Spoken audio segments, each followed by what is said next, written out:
এই রে, এই অবেলায় আবার আকাশে মেঘ করলো। না না, বেশ ভালোই মেঘ করেছে। এই ফাঁকা মাঠের ভেতরে থাকা যাবে না।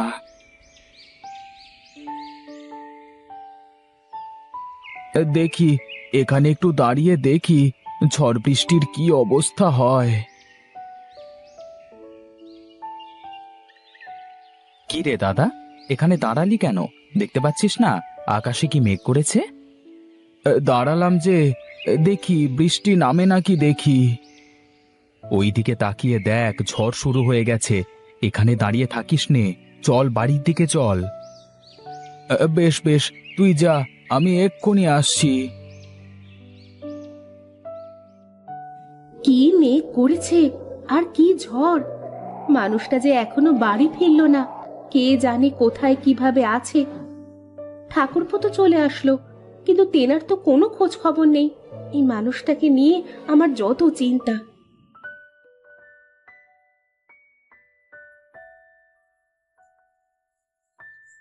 এই তোমার আসার সময় হলো।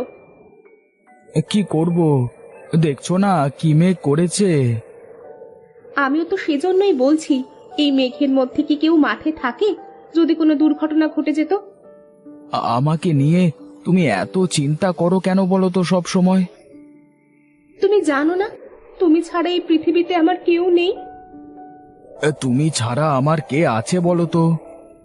যাও, তুমি কাপড় চোপড় ছেড়ে এসো, তোমাকে খেতে দিই।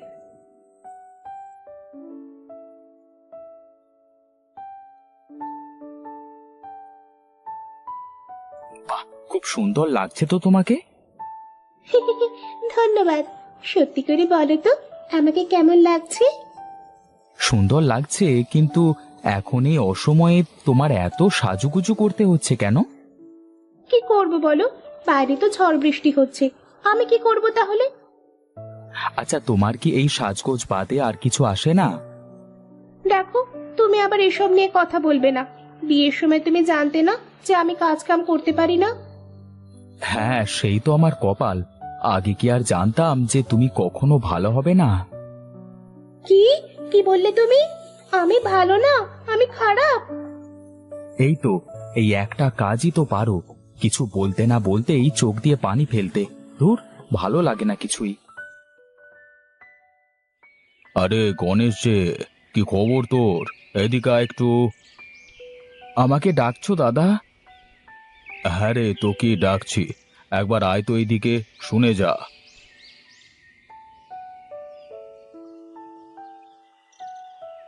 বলো দাদা, কি বলবে? আমার আবার হাতে সময় কম। কেন রে, এখন আবার কোথায় যাবি তুই? বাড়িতে সার রেখে এসেছি, জমিতে দিতে হবে গিয়ে। আমি বলি কি, শুধু এত কষ্ট না করে আমার কাছ থেকে সার বীজ নে, দেখবি ভালো ফলন পাবি। আমার অত দরকার নেই দাদা, তুমি যাদের কাছে বিক্রি করছো তাদের কাছেই করো। আমি আমার জমিতে এই বীজ দিতে পারবো না। তুই শুধরাবি নে, তোর ছোট ভাই নিতাই কি করছে দেখছিস তো। আমার কথা মতো চাষ করে আজকে ওর কোনো কিছুর অভাব নেই। দাদা, এই মাটি আমাদের মা। এই মাটিকেই যদি আমরা নষ্ট করে ফেলি, তাহলে তো ভবিষ্যতে আমাদের না খেয়ে মরতে হবে। তোর এই নীতিবাক্য কেউ শুনবে না রে গণেশ। আমি যা বলি শোন, তাহলে দেখবি ভালো করবি। ঠিক আছে দাদা, এখন তাহলে আমি চলি, আমার দেরি হয়ে যাচ্ছে। কবে আসবে ওর মাথায় সুবুদ্ধি?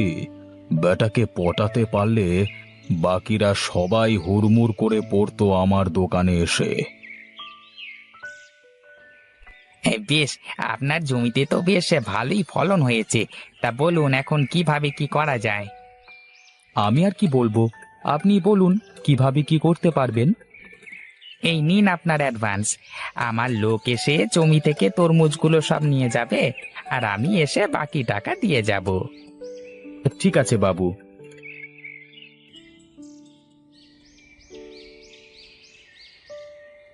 বাবু, আগে আমি বলছিলাম যে আমার জমির ফলগুলো নেন না। আমি কোনো সার ওষুধ দিই না, জৈব সার দিয়ে এই ফসল ফলিয়েছি। দেখুন গণেশবাবু, আমরা তো আর দেখে শুনে ওরকম জিনিস কিনতে পারি না। আর তাছাড়া খরিদ্দাররা যা পছন্দ করে আমাকে তো তাই নিতে হবে, তাই না? তবে বাবু, আমার জমির ফসল নিলে আপনার ভালো হতো। যাও যাও, তুমি আমাকে ভালো মন্দ শেখাতে এসো না, যাও।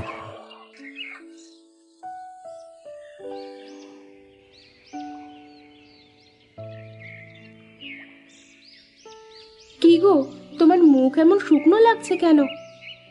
কি আর বলবো গিন্নি, আমার কপালটাই বুঝি খারাপ। কি হয়েছে, এ কথা বলছো হঠাৎ? এত কষ্ট করে ফসল ফলাই, তাও কেউ নিতে চায় না। সবাই বলে আমার ফসলের নাকি মান ভালো না। আচ্ছা, তুমিও তো জমিতে অন্য সবার মতো চাষ করতে পারো। হ্যাঁ পারি, কিন্তু তা করলে যে ওদের মধ্যে আর আমার মধ্যে কোনো পার্থক্য থাকবে না। পার্থক্য রেখেই বা কি লাভ? সেই তো কষ্টে দিনপাত করতে হয় আমাদের। বুঝি গিন্নি, আমিও বুঝি। রূপা সব সময় দামি দামি শাড়ি গহনা পরে, আর আমি তোমাকে দুমুঠো ভাত আর একটা শাড়িও কিনে দিতে পারি না ঠিক মতো। কেন, তাতে কি হয়েছে? আমি কি কখনো কিছু বলেছি তোমাকে তার জন্য?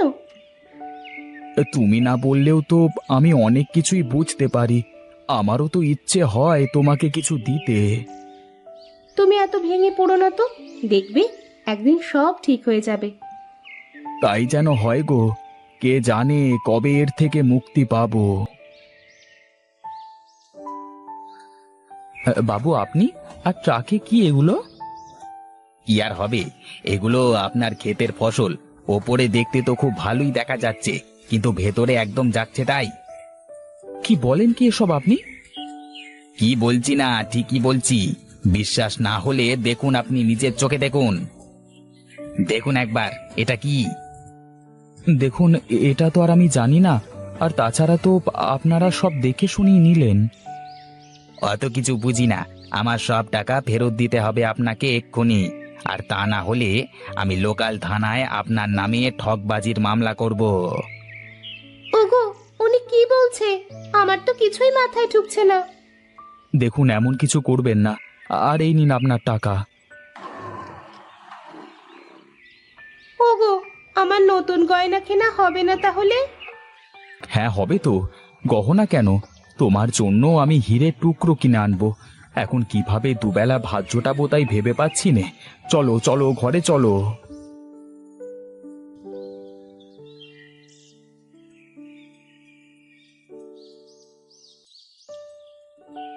আরে শহুরে বাবু যে, তা হঠাৎ কি মনে করে আমার এখানে? আসলে আমরা আপনার বিষয়ে শুনেছি, আমাদের কোম্পানি আপনার থেকে ফসল কিনতে চায়। কিন্তু আমার ফসলের দাম যে বেশি দিতে হবে। হ্যাঁ হ্যাঁ, আমার কোম্পানি আপনার ফসল বেশি দামে কিনতেও রাজি আছে। কিন্তু কেন হঠাৎ সিদ্ধান্ত বদলে গেল আপনার? আসলে ওইসব ফসলে প্রচুর পরিমাণে সার ওষুধ দেওয়া, যার জন্য ওইসব ফসল মানব দেহের জন্য ক্ষতিকর। কিন্তু আমি যে জৈব সার ব্যবহার করে চাষ করি, তা আপনি জানলেন কি করে? গাঁয়ের সব মানুষ তো আপনাকে নিয়েই কথা বলছে। সবার জমিতে আর ঠিক আগের মতো ফসল হয় না। আমি সব জমির মাটি পরীক্ষা করে দেখেছি। আমি জানতাম একদিন না একদিন সবাই এরকম একটা পরিস্থিতির মধ্যে পড়বে। এই টাকাগুলো অ্যাডভান্স রাখুন, আর এই কাগজে একটা টিপসই দেন।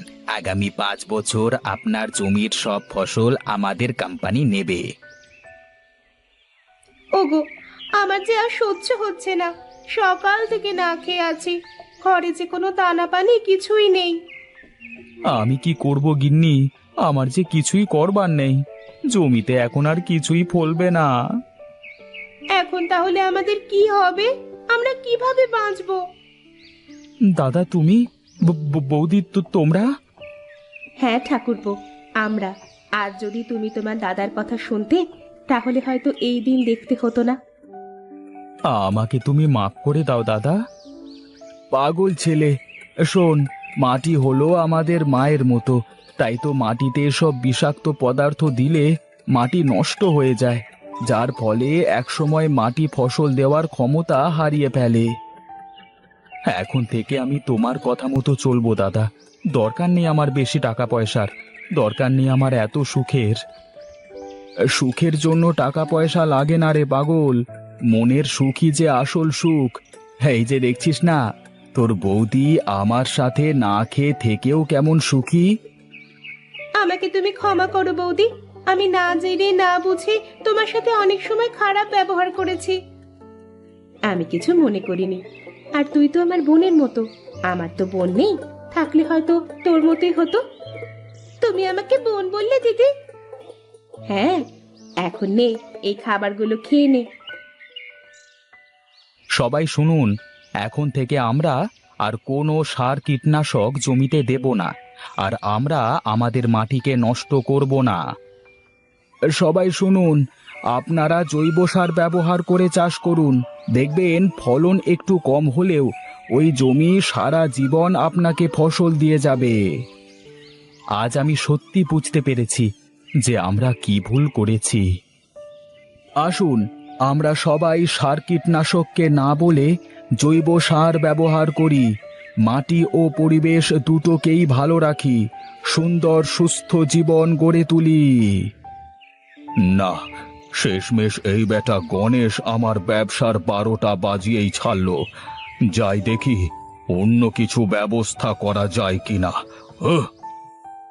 এ কথা আজ কেন বলছো তুমি? বাবা বাবা বাবা, তোমার তো দেখছি খুব উন্নতি হয়ে গেছে। স্বামীর মরবার কথা বলতে তোমার একটুও গলা কাঁপছে না। আমি বেঁচে থাকতেই এই অবস্থা, আমি চোখ বুঝলে না জানি পরের দিনে তুমি আরেকটা। বাজে কথা একদম বন্ধ করো। তুমি তোমার ছেলের বিয়ের ব্যবস্থা করো, নতুবা তোমার কপালে অনেক খারাপ কিছু আছে। তোমার সব কথা আমি মেনে নিয়ে এত বছর চলেছি, কিন্তু আমার ছেলের ব্যাপারে তুমি যদি এখন কোনো সিদ্ধান্ত না নাও আর ওর জীবনটা যদি এভাবে শেষ করে দাও, তাহলে দেখতে পাবে আমি কি করি। তুমি কি আমাকে হুমকি দিচ্ছ নাকি? তা কি করবে শুনি? করব সেটা সময় হলেই দেখতে পাবে। আমার সাথে যা যা করেছো তার সব কিছুই সহ্য করেছি, কিন্তু তাই বলে আমার ছেলের জীবনটা অনিষ্ট করে দিলে সেটাও আমাকে মুখ বুজে সহ্য করতে হবে। মা হিসাবে এটা তো আমার চরম ব্যর্থতা, আর সেটা আমি কিছুতেই হতে দেব না।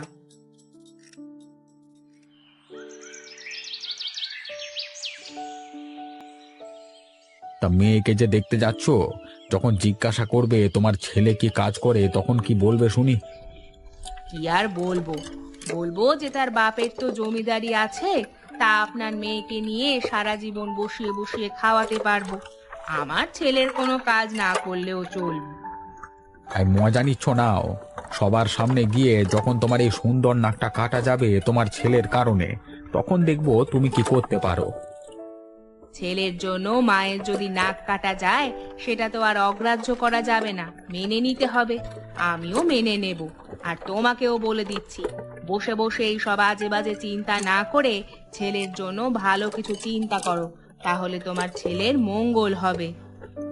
কিরে, তুই কি শুনতে পাচ্ছিস? কানে কি কথা যাচ্ছে? তোর জন্য যে এখন আমাদের মাথা নিচু করতে হবে বাইরের লোকেদের কাছে, সেটা কি ছেলে হয়ে তোর দেখতে খুব ভালো লাগবে বুঝি? কাজ বাজ করতে ভালো লাগে না, কিন্তু ছেলে হয়ে বাবা মায়ের অসম্মান করতে খুব ভালো লাগে, তাই না?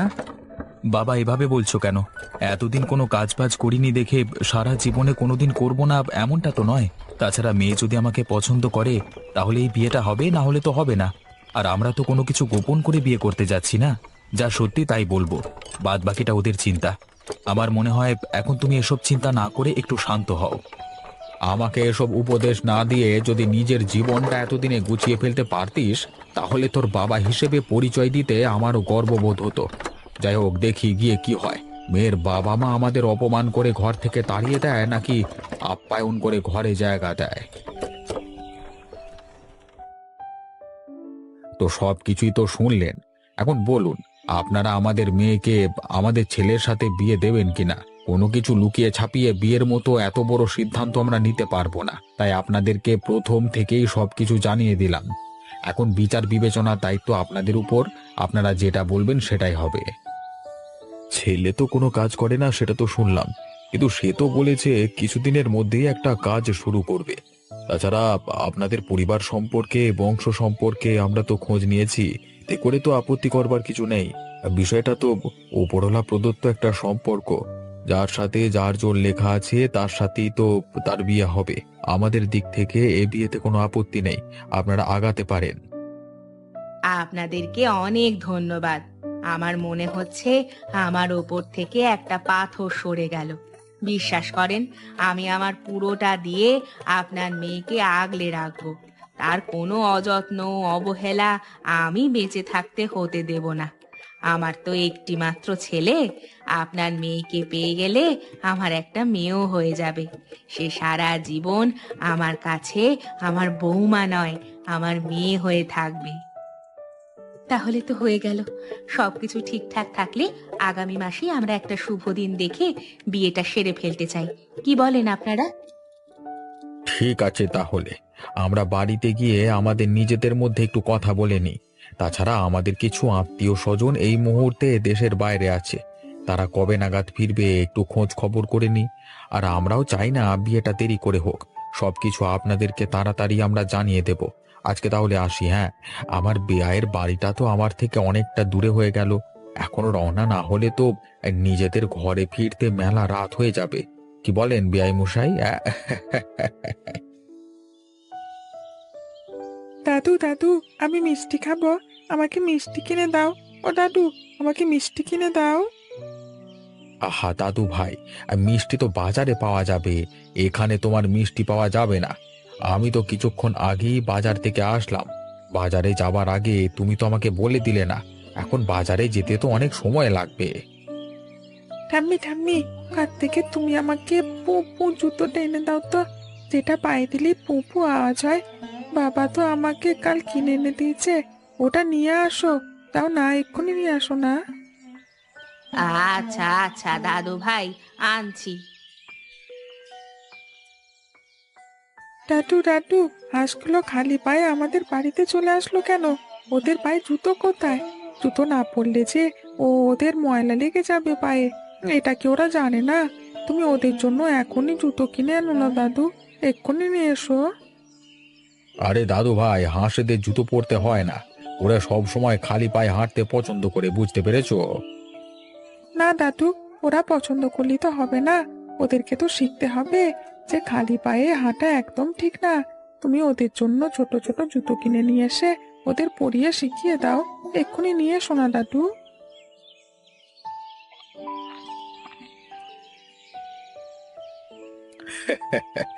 ঠিক আছে দাদা ভাই, তাই করব। এখন চলো চলো, ভাত খেয়ে নেবে। কি গিন্নি, ছেলেটা এখনো কাজ থেকে ফেরেনি বুঝি? এখনো তো ফিরলো না। কি যে করে বুঝলাম না। সেই সকালে বাড়ি থেকে বের হয়ে আসে মধ্যরাতে। এত পরিশ্রম করলে কি আর শরীরটা টিকবে? আজ বাড়িতে আসলে তুমি একটু বুঝিয়ে বলো তো, এত অমানসিক শ্রম দিয়ে যাতে কাজ না করে। ও রোজগার না করলে তো আর আমরা না খেয়ে মরবো না। ওকে তুমি বরং একটু ধীরে সুস্থে কাজ করতে বলে দিও। একটাই তো ছেলে আমাদের, ওর কিছু একটা হয়ে গেলে আমি কি করব বলো তো? আর তুমি ভেবো না তো, আজকে আসলে আমি ভালো করে বলে দেব। তাছাড়া এখন শীতকাল চলে আসছে, এখন এত ভোরে উঠে আবার মধ্যরাত্রে বাড়ি ফেরা মোটেও ঠিক না। গ্রামের মধ্যে সেই ভোর রাত থেকে শুরু হয় কুয়াশা পড়া, আবার মধ্যরাত থেকে শুরু হয়। এমন করলে তো আর বেশি দিন সুস্থ থাকা যাবে না। এখন চলো চলো, বৌমাকে বলো খাবার পরিবেশন করতে, আমি হাত মুখ ধুয়ে আসছি, কেমন? ঠিক আছে। দাদু, আমরা আজকে বাজারে কি কিনতে যাচ্ছি সবাই মিলে? আমার তো খুব শীত করছে। কেন শীত করছে দাদা ভাই? তুমি তো কত সুন্দর একটা সোয়েটার পরেছো, মাথায় একটা টুপিও পরেছো, তাহলে কেন এত শীত করছে তোমার? ছেলে মানুষদের আবার শীত করে নাকি দাদু ভাই, বলো তো? বলো না গো দাদু, কি কিনবে আজকে? সেটা তো দাদু ভাই আমি জানি না, সেটা জানে তোমার বাবা। তোমার বাবাকে জিজ্ঞাসা করো। বাবা বাবা, তুমি কি কিনবে? আজকে কিনবো খাসির মাংস। সবাই মিলে এই শীতের মধ্যে খাসির মাংস খেতে খুব ভালো লাগবে। তুমি আগে কখনো খেয়েছো খাসির মাংস? আমি তো আগে কখনো খাইনি, এখন তো আমার সব দাঁত ওঠেনি বাবা, তাহলে আমি মাংস খাবো কিভাবে? দাদু ভাই, তুমি একদম ঠিক কথা বলেছো। তুমি কিভাবে খাবে? আচ্ছা, আমি তোমাকে একটা বুদ্ধি দিই। তুমি মাংস খাবে না, শুধু মাংসের ঝোল দিয়ে ভাত খাবে, দেখবে কেমন মজা লাগে। আচ্ছা দাদু, তাহলে আমি শুধু মাংসের ঝোল দিয়ে ভাত খাবো। আর বড় হলে দেখবে আমি কত মাংস খেয়ে ফেলি। ঠিক আছে দাদু ভাই, আগে তো বড় হও, তারপরে তো দেখা যাবে। দাদু ভাই, তোমার জন্য খাসির মাংসের ঝোলে আমি একদম ঝাল দিইনি। এখন বলো তো কেমন লাগছে? মজা হয়েছে তো? অনেক মজা হয়েছে ঠাম্মি। তুমি তো ঝাল দাওনি, তাই বেশি মজা লাগছে। এখন তো আমি মাংস খেতে পারছি না। আমার সবগুলো তা দুটে খেলে দেখবে সব মাংস আমি কেমন একা একা করে খাই। হ্যাঁ দাদু ভাই, সেজন্যই তো আমরা চাই তুমি তাড়াতাড়ি বড় হয়ে যাও। এর জন্য তোমাকে এখন থেকেই বেশি বেশি খেতে হবে, কেমন? জানি তো।